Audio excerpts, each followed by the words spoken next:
If you don't find your own motivation to play in the Ryder Cup, there's something wrong with you. You don't belong playing there.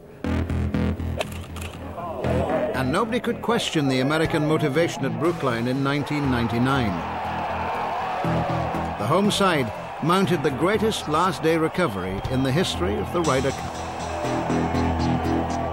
I've been so lucky in my life, but to be the captain there was a distinct honor and a privilege. All week the golf was of the highest quality, the atmosphere almost claustrophobic, but Europe got off, well, to a flying start, with Parnevik and Sergio Garcia, the youngest ever Ryder Cupper, enjoying themselves as much as Captain Mark James. I enjoyed it from start to finish. It got a little unpleasant at times because of the crowd, etc., and some of the things that happened, but you know, overall from start to finish I enjoyed it. We'd played well, the team had done magnificently, really. It's important for us to look competitive. It's no good for anyone if one side wins by a huge margin. Trailing 10-6 going into the singles, Crenshaw's men needed a miracle. All of the Europeans were playing well. Our team was actually almost to the desperation level, really, and 4 points down. But I felt like enough of our fellows were feeling good about their games. I'm a big believer in fate. I have a good feeling about this. If we hadn't started well in the first 3 or 4 matches, it was over.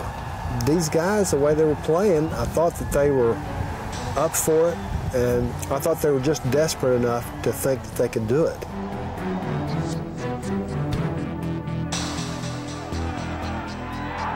Watching everything unfold was unbelievable.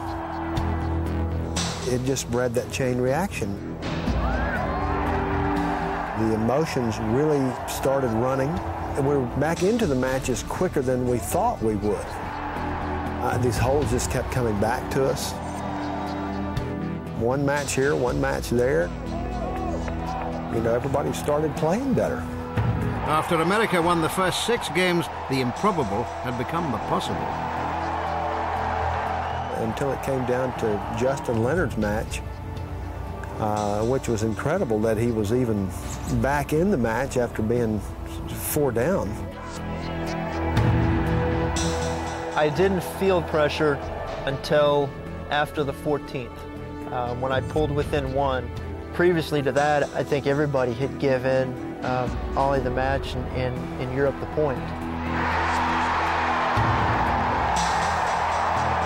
I suppose any golfer that's ever played has hope in his breast somehow.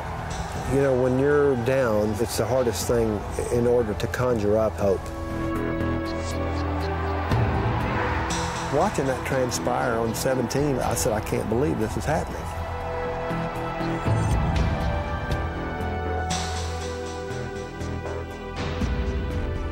There was no one on this planet that expected Justin Leonard to make that putt.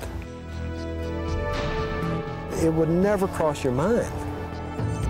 At that point, there was no thought process. Thought process. Thought process. Thought process. Thought process. Thought process. Just sheer excitement because of the emotions I'd been through. Some things in golf happen that are just totally unexplainable. That was certainly one of them. It set off a chain reaction that, you know, really shouldn't have happened, and there were hard feelings. It's understandable. They believed in themselves.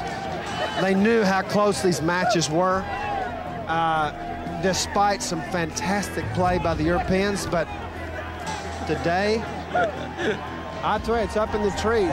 It's fate. No team had ever come from 4 points down on the final day, but Crenshaw's good feeling had been right.